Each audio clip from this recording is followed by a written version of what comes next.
Okay, this is Egan's Fundamental of Respiratory Care, edition 12, and I will be reading chapter 40, Aerosol Drug Therapy, page 843. An aerosol is a suspension of solid or liquid particle in gas. Aerosols occur in nature as pollen, spores, dust, smoke, smog, fog, and mist. The upper airway and the respiratory tract filter out the large particles to protect the lungs from invasion by this aerosol. In the clinical setting, medical aerosols are generated with atomizer, nebulizer, and inhaler. An atomizer converts liquid into droplet. Early atomizers were used for perfumes and later medical aerosols on a limited basis, using low-volume gas pump to draw liquid from a reservoir and disperse relatively large particles as individual puff. Nebulizers produce fine aerosol particle from liquid-based formulation over greater period of time, using compressed gas, often with baffle or electricity.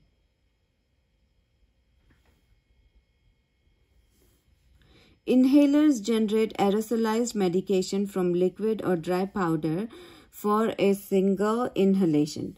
Aerosol can be used to deliver bland water solution to the respiratory tract or to administer drug to the lung, throat, or nose for local and systemic effect.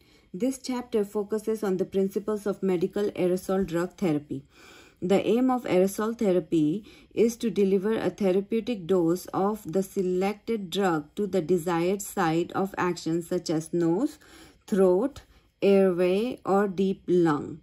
The indication for any specific aerosol is based on the need for the specific drug. Administration of the drug by aerosol offers higher local drug concentration in the lung with lower systemic level compared with other form of administration. Improved therapeutic action with fewer systemic side effects provides a higher therapeutic index. Improved therapeutic action with fewer systemic side effects provides a higher therapeutic index, TI. A drug's TI identifies the margin of safety of the drug and is a ratio between the effective therapeutic drug, emergency department ED, and the toxic dose TD in 50% of humans. So TI is equal to TD 50 over ED 50. Characteristic of therapeutic aerosols.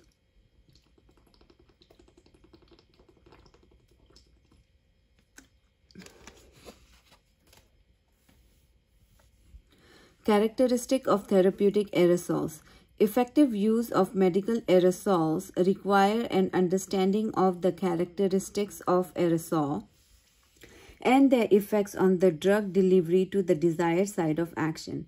Key concepts include aerosol output, particle size, deposition, and changes in the aerosol over time. Key concepts include aerosol output, particle size, deposition, and changes in the aerosol over time. Aerosol output. Aerosol output is the mass of fluid or drug produced by an aerosol generator per actuation or unit of time. Output varies greatly among different nebulizers and inhalers. For drug delivery system, emitted dose describes the mass of drug exiting the mouthpiece of a nebulizer or inhaler as aerosol. Aerosol output can be measured by collecting the aerosol that leaves the nebulizer on filters and measuring either their weight, gravimetric analysis, or quantity of drug assay. Gravimetric measurement of aerosol is easier but less reliable than drug assay techniques because weight changes with water vapor ratio, whereas drug mass does not. A drug assay provides the most reliable measure of aerosol output. A large portion of particles that leave a nebulizer may never reach the lungs. The ability of aerosols to travel through the air, enter the airways, and become deposited. The ability of aerosol to travel through the airway, enter the airways, and become deposited in the lungs is based on many variables ranging from particle size to breathing pattern. Understanding and skillful manipulation of these variables can greatly improve pulmonary delivery of aerosols. Particle size. Aerosol particle size depends on the substance of nebulization, the method used to generate the aerosol, and the environmental conditions surrounding the particles. It is impossible to determine visually whether a nebulizer is producing an optimal particle size. The unaided human eye cannot see particles less than 50 to 100 in diameter. The unaided human eye cannot see particles less than 50 to 100 nanometer in diameter, equivalent to a small grain of sand. The only reliable way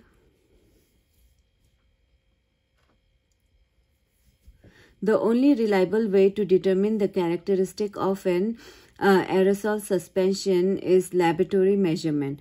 The two most common laboratory methods used to measure medical aerosol particle size distribution are cascade impaction and laser diffraction.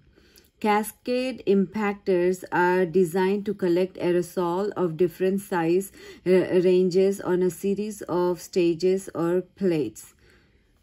Cascade impactors are designed to collect aerosol of different size ranges on a series of stages or plates. The mass of aerosol deposited on each plate is quantified by drug assay, and a distribution of drug mass across particle size is calculated. The laser diffraction, a computer is used to estimate the range and frequency of droplet volume crossing the laser beam.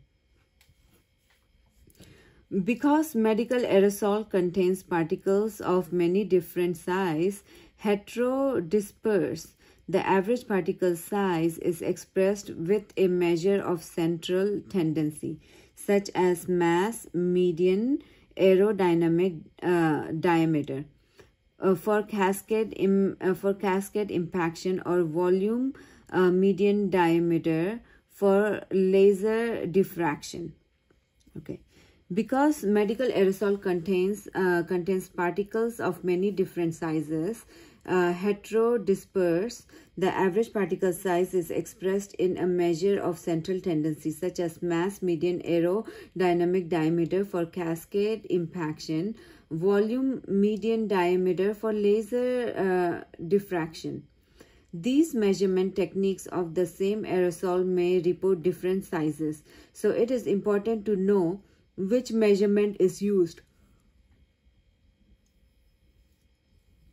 The mass, median, aerodynamic diameter, and volume, median diameter both describe the particle diameter in micrometers. In an aerosol distribution with a specific mass, median, aerodynamic diameter MMAD, 50% of the particles are smaller and have less mass, and 50% are larger and have greater mass. The geometric standard deviation describes the variability of particle sizes in an aerosol distribution set at one standard deviation above or below the median. 15.8% and 84.13% respectively. Most aerosols found in nature are used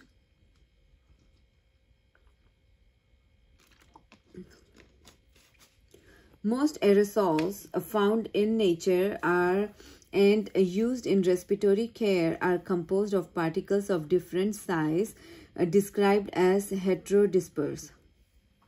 The greater the GSD, geometric standard deviation, the wider the range of particle size and the more heterodispersed is the aerosol. Aerosols consisting of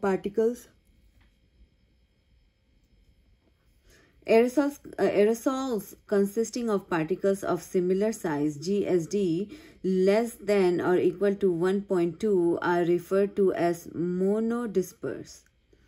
Nebulizers that produce monodisperse aerosols are used mainly in laboratory research and in non-medical industries.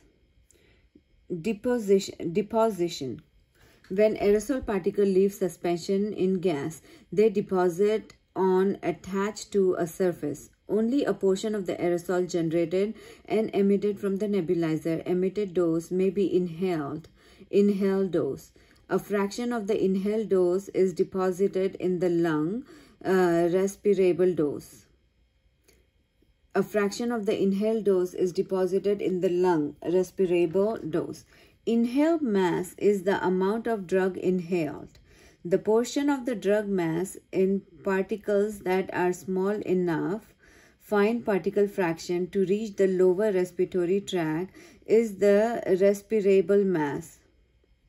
The portion of the drug mass in particles that are small enough are called fine particle fraction to reach the lower respiratory tract. To reach the lower respiratory tract is the respirable mass.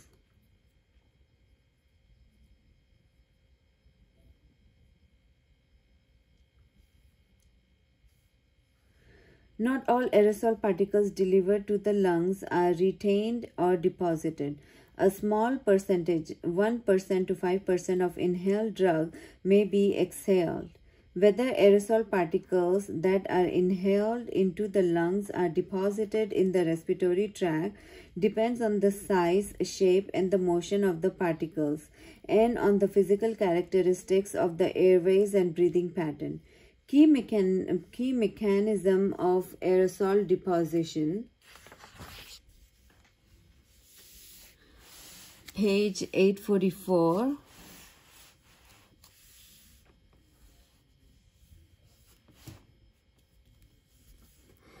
Figure 40.1. Insertion impaction of large particles, the mass of which tends to maintain their motion in straight line. As airway direction changes, the particles are deposited on nearby wall. Smaller particles are carried around corners by the airstream and fall out less readily. Smaller particles are carried around the corner by the airstream and fall out less readily.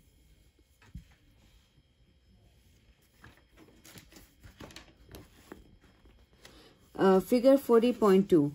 Effect of mass on particle size. Larger particle A are more susceptible to the force of gravity than smaller particle B, which are more affected by the bombardment of the molecule deposited by diffusion.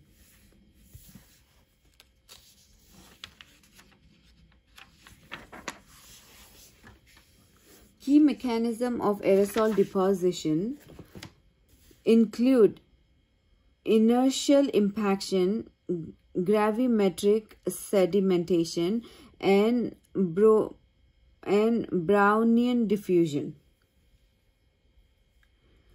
Okay. Inertial impaction. Inertial impaction occurs when suspended. Inertial impaction occurs when a suspended particle in motion collide with and are deposited on the surface. This is the primary deposition mechanism of particles larger than 5 micrometers. The greater the mass and the velocity of the moving object, the greater its inertia and the greater the tendency of the object to continue moving along its set path. When a particle of a sufficient large mass is moving in a gas stream and that stream changes direction, the particle tends to remain on its initial path and collide with the airway surface. Because inertia involves both mass and velocity, the higher the flow of a gas stream, the greater the tendency of particle to impact and be deposited in the airways. Turbulent flow pattern obstructed or tortuous pathways and inspiratory flow a rate greater than 30 liters per minute are associated with increased inertial impaction. Turbulent flow and convoluted passages in the nose causes most particles larger than 10 micrometer to impact and become deposited. This process produces an effective filter that protects the lower airway from particles such as dust and pollen. However, particles 5 to 10 tends to become deposited in oropharynx and hypopharynx, especially with the turbulence created by the transition of air as it passes around the tongue and into the larynx.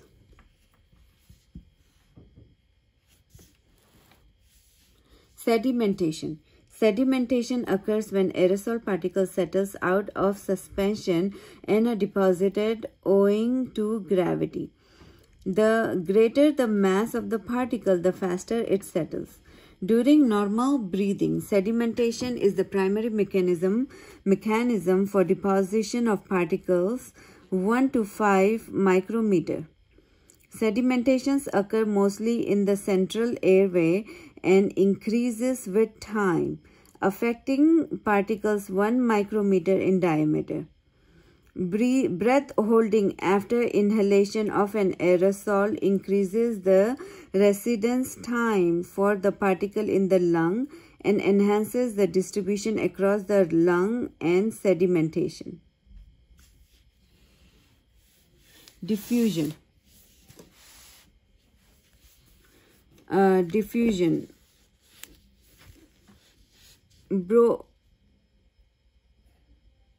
Brownian diffusion is the primary mechanism for deposition of the smaller particle less than 3 micrometer, mainly in the respiratory region where the bulk gas flow ceases and most aerosol particle reaches the alveoli by diffusion. Brownian diffusion is the primary mechanism for deposition of the smaller particle less than 3 micrometer, mainly in the respiratory region, where bulk gas flow ceases and most aerosol particle reaches the alveoli by diffusion. These aerosol particles have very low mass and are easily bounced around by collision with a carrier gas molecule. These random molecular collision causes some particles to conduct and become deposited on surrounding surfaces. Particles of size 1 to 0.5 micrometers are so stable that most remain in suspension and are cleared with the exhaled gas.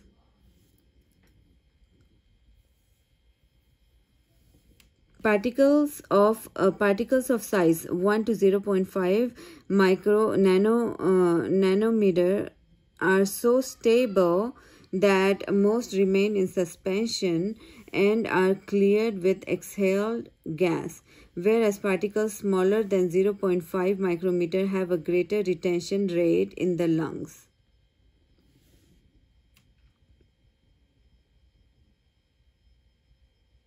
Rule of thumb. Aerosol particle size ranging from 1 to 0.5 micrometer is so stable that most remain in suspension and may be cleared with the exhale gas, whereas particles smaller than 0.50 have a greater retention rate in the lungs. Figure 40.3 summarizes the relationship between the particle size and aerosol deposition in the respiratory tract. The depth of penetration and deposition of a particles in the respiratory tract tends to vary with size and tidal volume. The depth of penetration and deposition of the particle in the respiratory tract tends to vary with the size and the tidal volume. With this knowledge, it may be possible to target aerosol deposition to specific area of the lung by using the proper particle size and breathing pattern. Rule of thumb. The site of deposition in the respiratory tract varies with the size of the particle. Use of nebulizers that produce particles in a specific size range improves the targeting of aerosol for deposition to a desired site in the respiratory tract are as follows. Desired location: upper airways, nose, larynx and trachea, 5 to greater than 50 micrometers. 5 to greater than 50 micrometers. Lower airways are 2 to 5 micrometers. Parenchyma, alveolar region 1 to 3 micrometers. And parenchyma is less than 0.1 micrometers.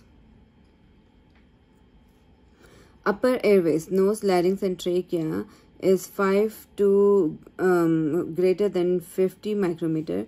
Lower area is between 2 to 5 micrometers. Alveolar region, parenchyma alveolar region is 1 to 3 micrometers and parenchyma is less than 0.1 micrometers.